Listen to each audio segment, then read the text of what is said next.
Welcome to Creative Cooking. Today we're making fresh corn fritters that are not only delicious, but real easy to make. So let's go. You'll need 3 to 4 ears of fresh sweet corn for this, but if that's not possible, try using frozen corn. It's your next best bet.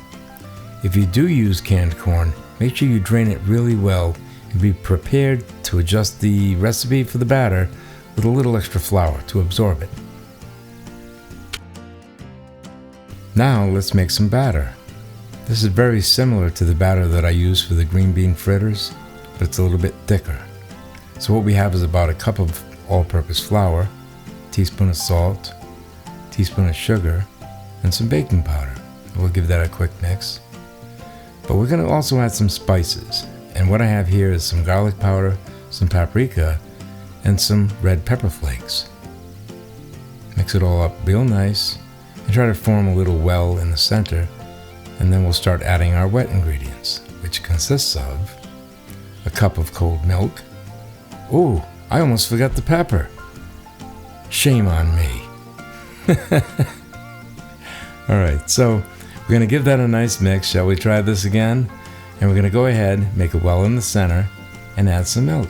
Here we have about a cup of cold whole milk, a teaspoon of vegetable oil, and believe it or not, you need that, and a couple of eggs.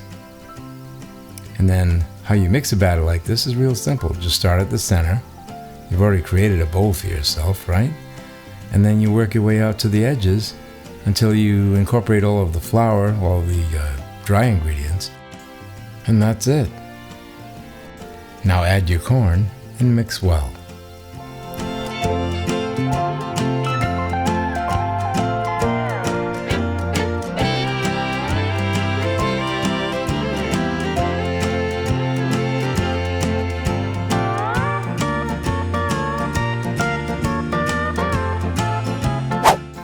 Now we're ready to fry, and I just wanted to show you how I do this.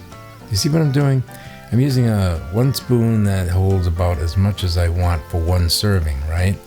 And I'm using another spoon to push it off. See how easy that goes? And you're keeping your skin away from that hot oil, and I think that's very important. Safety first, right? And what you want to do is you want to fry these at around 350 degrees or a little bit less actually.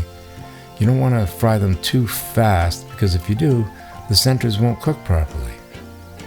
And then to remove them from the oil, you use, again, the same 2 utensils. See how easy that goes? You use one to basically hold it in place and the other one to lift it. And you clamp it, you drain it, and then you put it on the wire rack. And the reason you want to use a wire rack is because if you're going to eat these right away or within the next 10 or 15 minutes, you want to eat them while they're still crispy, right? And don't forget to salt them, because that adds just that little bit of extra flavor. And let me show you how it looks inside. Isn't that beautiful?